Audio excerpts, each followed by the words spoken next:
Hello everyone, সবাইকে good morning. তো আজকে আবারও দেখতে পাচ্ছ যে ব্যাগপত্র গুছিয়ে নিয়ে আমরা কিন্তু ঘোরার উদ্দেশ্যে বেরিয়ে পড়েছি। তো কোথায় যাচ্ছি সেটা না একটু পরেই বলছি। তো তোমরা মোটামুটি অনেকেই জানো যে তোমাদের দাদাভাই চাকরি সূত্রে আমরা কিন্তু বাড়ির বাইরে থাকি। তো আমরা যেখানে থাকি আমাদের বাড়ি থেকে যেসব আত্মীয় স্বজনরা আমাদের এখানে ঘুরতে আসে, আমরা চেষ্টা করি সবাইকে আমাদের এখানকার আশেপাশে যে ঘুরে দেখার জায়গাগুলো আছে সেই জায়গাগুলো না একটু ঘুরিয়ে দেখাই। তো তোমরা তো জেনেই গেছো যে আমার শাশুড়ি মা আমাদের এখানে বেড়াতে আসছে, মানে এসেছে আর কি। তাই মাকে নিয়ে না গতকাল যেহেতু আমরা গিয়েছিলাম পৈলানের যে স্বামীনারায়ণ মন্দির আছে সেইখানটাতে, আর আজকে আমরা যাচ্ছি দীঘায়।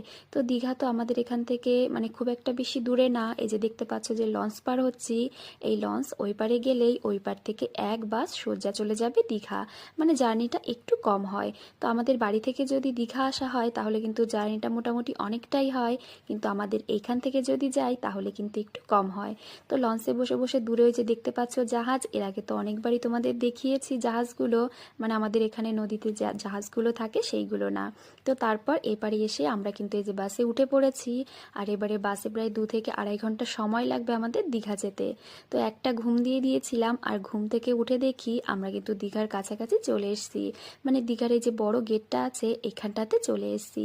তো চলো আর একটুখানি গেলেই কিন্তু আমরা দীঘা পৌঁছে যাব। তো দীঘা এসে আমরা কিন্তু এই যে হোটেল নিয়ে নিয়েছি, এখানের একটা রুমেই আমরা ছিলাম। তো বাদবাকি কি করি না করি নেক্সট ভিডিওতে শেয়ার করব।